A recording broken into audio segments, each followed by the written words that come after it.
Bonjour, bienvenue dans ce tuto sur Elementor dans lequel on va apprendre à configurer une palette de couleurs.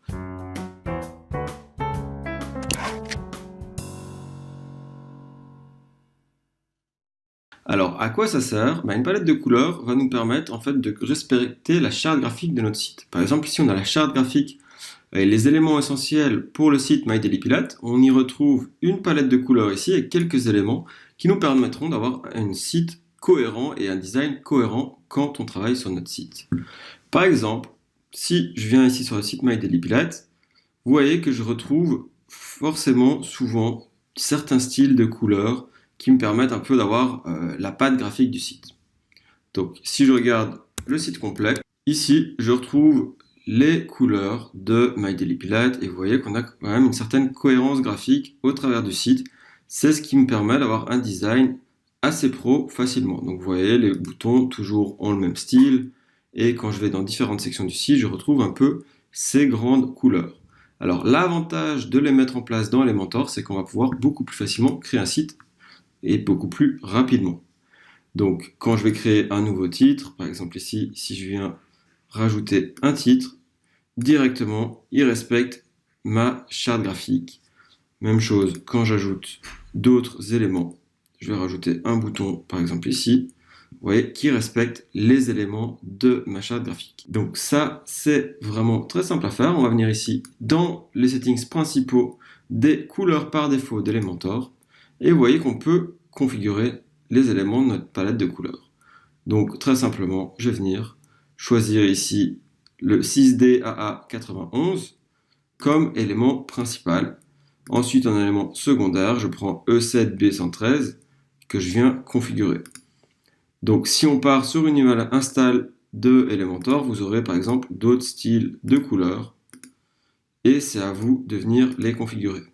Donc soit en tapant le code couleur, soit si vous avez déjà enregistré la couleur, et c'est le deuxième élément que je vais vous montrer, on peut simplement les resélectionner pour pas perdre de temps. Voilà, donc là j'ai les éléments principaux de ma palette de couleurs, et si je veux et que j'en ai pas et que j'ai pas d'idée, vous pouvez en prendre des qui sont faits par défaut. Et vous voyez, ça va changer au travers de mon site certains éléments par défaut.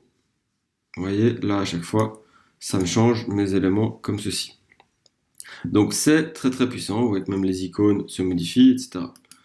Donc, moi, je pourrais faire ça, je pourrais ici réinitialiser, ça c'est vraiment celle qu'on a par défaut. Et donc vous allez venir ici sélectionner les couleurs que vous aurez définies dans votre charte graphique. Donc si vous ne savez pas comment bien définir une charte graphique, je vous invite à regarder en lien dans la description ici en dessous de la vidéo. On a une formation complète qui vous apprend à choisir des icônes, vous allez choisir à sélectionner vos typographies et avoir une cohérence graphique entre différentes typos. Les typos qu'on prend aussi pour le texte et définir tout ce qu'il faut pour un logo. Donc, une fois que vous avez fait ceci, là, tout votre site va prendre cette forme-ci. L'autre élément intéressant, c'est quand on est, par exemple, on peut prendre un élément de texte comme ceci. Si je vais dans l'onglet style, ou n'importe quel élément en fait qui a des couleurs, si je viens ici dans les couleurs, je peux, par exemple, sélectionner une couleur, me dire, ok, je veux celle-ci dans ma palette, et je peux simplement l'ajouter. Et donc, je vais toujours retrouver cette couleur-ci très facilement. Donc c'est pratique parce qu'en effet on a les couleurs principales de notre thème, mais il y a peut-être d'autres couleurs qu'on réutilise plus souvent et on peut simplement venir les rajouter comme ceci.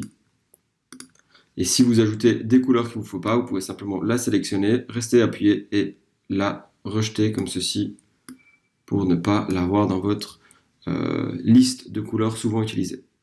Donc voilà, c'est la fin de ce mini tuto. Si vous voulez vraiment maîtriser Elementor comme un pro, il y a une formation dont le début est gratuit. Ça se passe ici en dessous en lien dans la vidéo.